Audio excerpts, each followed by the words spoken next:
దావీదు రాజు ఎంత కష్టపడ్డాడు, ఎంత ఏం చేసిండు, ఎట్లా దేవుడు ఆయనని పైకి తీసుకొచ్చిండు. మనము దేవునికి లోబడకపోతే ఏమవుతుంది? దేవుని అభిషేకము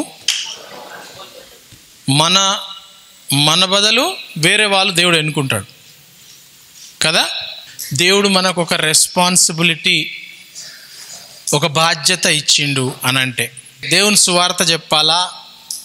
ప్రతి ఒక్కరి బాధ్యత, నువ్వు చదువుకుంటే దేవుని సువార్త చెప్పాలా, డ్యూటీ చేస్తే దేవుని సువార్త చెప్పాలా, కుకింగ్ చేస్తే దేవుని సువార్త చెప్పాలా, కెమెరా చూస్తే దేవుని సువార్త చెప్పాలా. ప్రతి క్రైస్తవుని యొక్క పని ఏంటంటే దేవుని గురించి, ఆయన ప్రేమ గురించి, ఆయన కృప గురించి, ఆయన త్యాగం గురించి, ఆయన గురించి ప్రతి ఒక్కరు చెప్పాలి. కానీ ఇప్పుడు ఉన్న బాధ్యత, మనకు దేవుడిచ్చిన బాధ్యత, సౌలు రాజుకి ఏం బాధ్యత ఇచ్చిండు? రాజ్యాన్ని పరిపాలించని ఇచ్చిండు. సమూయేలు ప్రవక్త బాధ్యత ఏంటి? సమూయేలు ఎవరు? ప్రవక్త. ఆయన బాధ్యత ఏంటి? ప్రవచించడం. అవునా? సౌలు రాజు బాధ్యత ఏంటి? కింగ్, ఆయన పరిపాలించాల. దావీదు రాజు జంగల్లో ఉన్నాడు, ఆయన బాధ్యత ఏంటి? గొర్రెలను మేపాల. వాళ్ళ అన్నలు, వాళ్ళ బాధ్యత ఏంటి? వాళ్ళ బాధ్యత సోల్జర్స్. లేవీల బాధ్యత దేవుని దగ్గర పూజ, దేవుని దగ్గర అర్పణ, యాజకుడు. అర్థమైందా? దేవుని చిత్తం ఏముండే? సౌలు రాజుని నీ రాజ్యం ద్వారా నేను మెస్సయా, యేసుప్రభు వస్తాడు అనే ఒక ప్రవచనం ఉండాలి. యాక్చువల్గా ఆయన రాజ్యం నుంచి మెస్సయ రావాలా. కానీ ఆయన ఏం చేసిండు? ఆయన బాధ్యత చేసిండా, ఇంకొకళ్ళ బాధ్యత చేసిండా? సౌలు రాజు ఏం చేసిండంటే ప్రవక్త యొక్క పని చేసిండు. ఎందుకు? ఫోర్స్. శత్రువులు వస్తున్నారు, ఆల్రెడీ రెడీగా ఉన్నారు. శత్రువులు వస్తున్నారు. సమూయేలు ప్రవక్త వచ్చి దేవునికి వర్షిప్ చేయాలా, ఆరాధించాలా, సమర్పించాలా, దేవునికి త్యాగాన్ని సమర్పించాలా, ఆయన చేయాలన్నమాట రిచువల్ దేవునికి. కానీ చీకటి అయిపోతుంది, ప్రజలందరూ తిడుతూ ఉన్నారు. ఆయన ప్రవక్త రాలే, ఏం రాలే, శత్రువులు వచ్చేసి మనం చచ్చిపోతాం, అది ఏంది అట్లా ఇట్లా అని చెప్పేసి ఫుల్ ప్రెషర్ తెచ్చేస్తారు అనమాట. రాజు ఏం చేసిండు? అరే ప్రజలు బాగా తిడుతుర్రా బాయ్, ఏం చేస్తురు, తిడుతురు అని చెప్పేసి రాజు ఏం చేసిండు? ఆయన బాధ్యత నోరు మూసుకొని ఉండాలి కదా. దేవుడు కదా ప్రవక్తకు చెప్పిండు, ప్రవక్తతో దేవుడు మాట్లాడతాడు కదా. ప్రవక్తకు ముందే తెలుస్తుందా లేదా? అన్నీ తెలుస్తుంది ప్రాఫిట్కి. ప్రాఫిట్ లేట్ అవుతుందని తెలుస్తా? తెలుసు. వస్తున్నాడు దారిలా. రాజు ఏం చేసిండు? ప్రవక్త యొక్క పని పోయి దేవుని దగ్గర, ఆయన పని కాదు, అర్పియడం స్టార్ట్ చేసిండు. మీ బాధ్యత కాకపోతే చేయకండి. అర్థమైందా? మీకంటే పెద్ద అధికారులు ఉండి చెప్తే చెయ్యండి. ఒకవేళ సమూయేలు ప్రవక్త అరే నేను వస్తలేను, లేట్ అవుతుంది, మీరు చేసుకోండి, ఇట్లా చేయండి అని మెసేజ్ పంపిస్తే చేసుకుంటే అది వేరేగా ఉంటుండే. కానీ ఏం చేసిండు? ఆయన్నే చేసుకున్నాడు. చేయగానే ప్రవక్త వచ్చి నువ్వు రాజుగా ఉండవు, నీ బాధ్యత నువ్వు రాంగ్ చేసినావు అని చెప్పి రిజెక్ట్ అయిపోయింది. సౌల్ని రిజెక్ట్ చేసేసి ఎవరిని తీసుకున్నాడు? దావీదు రాజుని తీసుకున్నాడు. రాజు ఉండాలి కదా. దావీదు రాజు ఏం చేసిండనంటే ఈయన రాజు కదా అని చెప్పి ఆయన దిగుతలేడిగా, సింహాసనం దిగుతలేడు సౌల్. నేనే రాజుని, ఎవడని వస్తే లేపేస్తా అని.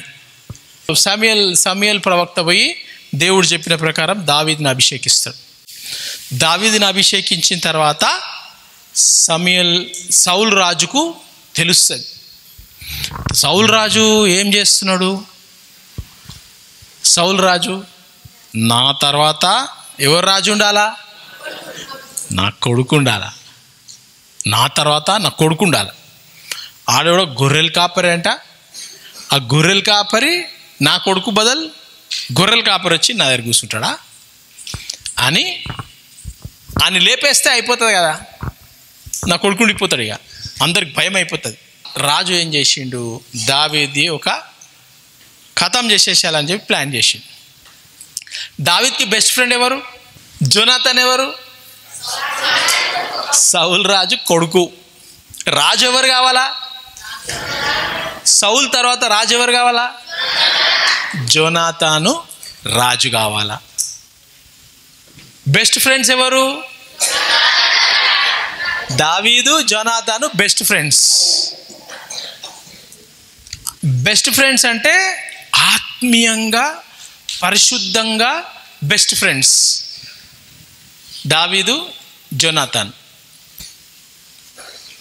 సో ఇక్కడ ఏమవుతుంది, జోనాథాన్కి తెలిసిపోయింది. ఏమని?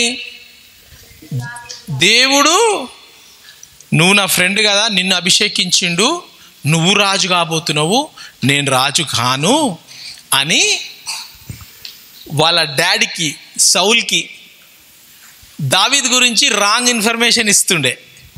బెస్ట్ ఫ్రెండ్స్ కదా. డాడీ ఏం చేస్తుండే, అరే మీ బెస్ట్ ఫ్రెండ్ ఎక్కడున్నారా, చాలా రోజులైంది చూడక అని కొంచెం అట్లా కావాల్సుకొని ఎక్కడున్నాడో కనుక్కుందాం అని చెప్పి రాజు అలా కొడుకు ద్వారా కనుక్కుందామని చాలా ప్లాన్ చేసిండు. కానీ వాళ్ళ కొడుకు ఏం చేసిండు, దేవుడు తండ్రిని రిజెక్ట్ చేసిండు.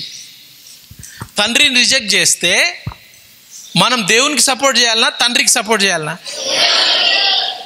జోనాథాను దేవునికి, దేవుని అభిషేకానికి రెస్పెక్ట్ చేసి దావీదును కాపాడడం స్టార్ట్ చేసింది. దావీదు మా డాడీ నిన్న రాత్రి మాట్లాడుకుంటుంటే నేను విన్నా, నిన్ను ఖతం చేయాలని ప్లాన్ చేసిండు, నువ్వు ఉరికిపో రాత్రికి రాత్రి. అసలు అంత మంచి ఫ్రెండ్స్ ఉన్నారా ఇవాళ రేపు? 1 Samuel 19:1 దావీదు రాజు ఏం చేస్తుండు ఇప్పుడు? దావీదు రాజు ఆయన మంచి మనసు చూడండి. రాజు నిన్ను చంపేస్తాడు రా బాబు, నువ్వు నా బెస్ట్ ఫ్రెండ్వి, ఉరికిపో అని అంటే దావీదు రాజు అసలు ఉరికిపోవాలనా? ప్రతి యుద్ధానికి దావీదు రాజుని సౌలు పంపిస్తుండే. దావీదు రాజుపై సక్సెస్ఫుల్గా రిటర్న్ వచ్చేస్తుండే కదా. ఎక్కడ ప్రాబ్లం వచ్చిందంటే సాతానికి ఎక్కడ ప్రాబ్లం వచ్చింది? దేవుణ్ణి ఎక్కువ పొగుడుతున్నారు ఆ దేవదూతలు, నేను కూడా దేవునికి గింతనే కదా చిన్న, నాకు కూడా గింతమంది ఉన్నారు కదా, నేను కూడా ఆర్కేంజిల్ కదా, ప్రధాన దూతనే కదా, నేను కూడా ప్రధాన దూత అంటే అన్ని దూతల కంటే గ్రేట్ పెద్ద దూత అనమాట. ఆ దూత కింద చాలా దూతలు ఉన్నాయి, నాకు కూడా ఉంది కదా, దేవుడేనా అని ఏమైంది? గర్వం. ఫస్ట్ పాపం ఏంటి? నాకంటే గర్వం. ఎవ్వడు గ్రేట్ ఉండొద్దు, నేనే గ్రేట్. సౌల్ రాజు అనుకున్నాడు, నాకంటే గ్రేట్ ఎవ్వడు ఉండొద్దు. దాని తర్వాత గర్వం కాగానే నెక్స్ట్ ఏమొస్తుంది? అసూయ, జెలసీ. దాని తర్వాత ఏమొస్తుంది? యాంగర్, కోపం. కోపం వచ్చిందని అంటే నెక్స్ట్ చంపేయాలి. గర్వం, జెలసీ, కోపం. మీ జీవితంలో ఏదన్నా చిన్నగా మొలకెత్తుతుందా? గర్వం మొలక, జెలసీ. ఎవడు ఉండొద్దు, నేనే గ్రేట్ ఉండాలా. సాతానుడు అట్లా పడ్డాడు. సౌల్ రాజు ఆడకెళ్ళి స్టార్ట్ అయింది. ఆడికెళ్ళి స్టార్ట్ కాగానే ఒక తప్పు నుంచి ఇంకో తప్పుకు వస్తుంది. ఆ తప్పు మనము ఇమీడియట్గా సరిపెట్టుకోవాలా. ఇంకో తప్పు తెలిసి చేస్తావు, ఆ తెలిసి అరే అని దేవుడు నీకు ఒప్పుదల చేస్తుంటాడు. నువ్వు ఒప్పిస్తూ ఉంటే నువ్వు వినలేదనుకో, నీ మనసులో 3వ తప్పు చేస్తావు, 4వ తప్పు చేస్తావు. 4వ తప్పు తర్వాత దేవుడు బాధపడి సైలెంట్గా వింటలేడు, ఎంత చెప్తే కూడా అని సైలెంట్ అయిపోయి దుష్టుడు రావడం స్టార్ట్ చేస్తాడు. Do not give foot hold to the devil కదా. ఏం చేస్తాం? 1, 2, 3, 4 వింటలేమనుకో, సాతానుడు ఎంటర్ అయిపోతాడు. అప్పుడేమవుతుంది? తీసుకొని సౌలు రాజు వాడు 10,000 నేను దగ్గర పెట్టుకొని వాని ఇంత ప్రేమగా చూసుకుంటే 10,000 అంట, నేను 1000 అంట. ఏమి ఇజ్జత్ ఉంటుంది మనకు బజార్లో? బజార్ పోతుంటే 1000 10,000 10,000 అని అట్లా ఎగిరిస్తే ఎట్లుంటుంది? ఇట్లా చేస్తారా? వాడిని చంపేస్తే ఎవ్వడు ఇక 1000 10,000 నెక్స్ట్ టైం చెప్పరు, ఇక వాడిని ఖతం చేసేద్దాం. అసలు దేశానికి ఎంత గొప్ప పేరు తెచ్చిండు ఆయన కదా. ఒలింపిక్స్లో కానీ లేకపోతే గిన్నిస్ బుక్ రికార్డ్స్ కానీ పద్మభూషణ్ అవార్డు కానీ వస్తే ఎంత గర్వం కదా మన కంట్రీకి. వాళ్ళని జాగ్రత్తగా చూసుకుంటారు. కానీ సౌలు రాజు చంపేద్దాం, భారత రత్న అవసరం లేదు, ఒలింపిక్ అవసరం లేదు, ధోని గిన్ని రన్లు చేసి మనకేంది, ఖతం చేసేద్దాం అని ప్లాన్. సౌలు రాజుని సమూయేలు ప్రవక్త అభిషేకించినప్పుడు, నువ్వు రాజు కాబోతున్నావు అని అభిషేకించినప్పుడు కొన్ని చాప్టర్స్ ముందు చదువుకుంటే సౌలు రాజు ఏం చేస్తాడు? ఎవరికి చెప్పాడు, సైలెంట్ ఉంటాడు. ఉండి అందరు ఆయనను వెతుకుతూ ఉంటారు. ఎక్కడ పోయిండు సౌలు రాజు, ఎక్కడ పోయిండు సౌలు రాజు అని. అంటే ఎక్కడ పోయిండు సౌలు రాజు, ఎక్కడున్నాడు సౌలు రాజు? అప్పుడు వెతుకుతుంటే పెద్ద కోడి బుట్టి ఉంటుంది అసలు, కోడి బుట్ట లాంటి పెద్దగా బుట్ట ఉంటుండే, ఆ బుట్ట లోపల పోయి కప్పుకొని కూస్తున్నాడు. ఎందుకు? సిగ్గు, భయము. అసలు ఆయన పబ్లిక్లో ఎప్పుడు ఉండలే అనమాట. కానీ ఆయన పిరికోడు అనమాట. ఏంది? సౌలు రాజు పిరికోడు. ఆ పిరికి రాజు ఏం చేసిండు? అభిషేకించినప్పుడు అమ్మో నేను ఆ రాజా వద్దు బాబు అనగానే అందరు వెతుకుతున్నారు.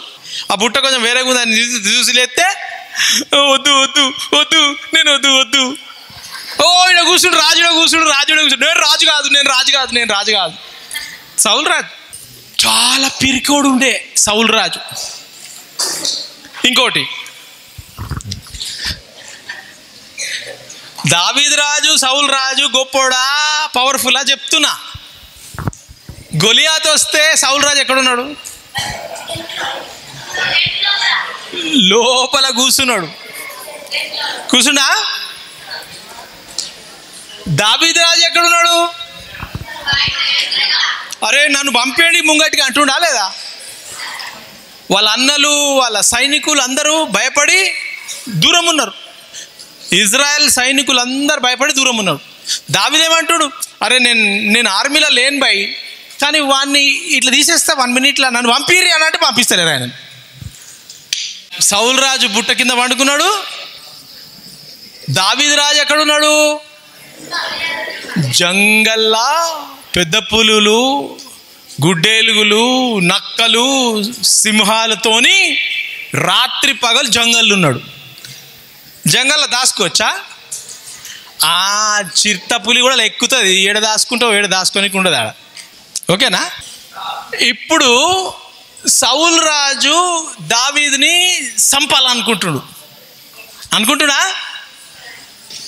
దావీదు 100 మందిని చంపినా? ఒక్కడే 100 మందిని చంపిండు కదా. వందలు చంపిడా లేదా? సౌలు రాజుని దావీదు చంపనికి హాడా ఈజీయా? 800 మందిని చంపినోడు ఒక్కరిని చంపలేడా? సో ఇక్కడ పవర్ఫుల్ ఎవరు? సౌలు రాజా దావీదు రాజా? అర్థమైందా మీకు? కానీ దావీదు ఏం చేస్తున్నాడు?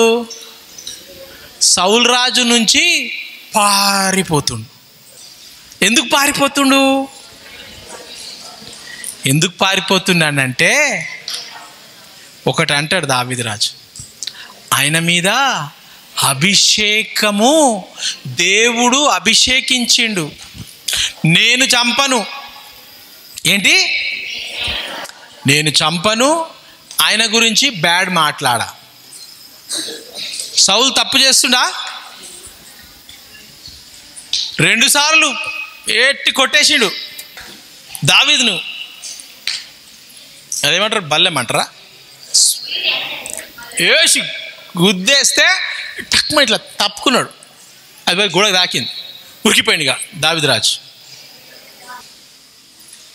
అదే బల్లం తీసి వేసి రివర్స్ కొట్టచ్చు కదా, మిస్ అయిపోతుండేదా? దావీదు రాజు ఒక్కటి మిస్ కాలే, చిన్న రాయితో అంత పెద్దోని తప్పేసిండు. ఇది తీసి రివర్స్ కొట్టేస్తుంటే ఖచ్చితమని ఆ సింహాసనంకే సౌలు పేపర్ పిన్ పెట్టినట్టు పిన్ అయిపోతుండే కదా, అవునా కదా? ఏమన్నా చేస్తే దేవుడే చేయాలా? అరే కానీ దేవుడు నీకు అనాయింటింగ్ ఇచ్చిండు కదా, నువ్వు రాజు కదా, నెక్స్ట్ రాజే. కానీ ఆయన ఉన్నన్ని రోజులు నేను కాను. దేవుడు ఎప్పుడు ఆయన తీసేస్తాడో అప్పుడు నేను రాజు అవుతాను, కానీ అప్పటి వరకు నేను కాను అని దావీదు ఆ రెస్పెక్ట్, ఆ ఆనరు దేవునికి ఇచ్చిండు, అభిషేకానికి.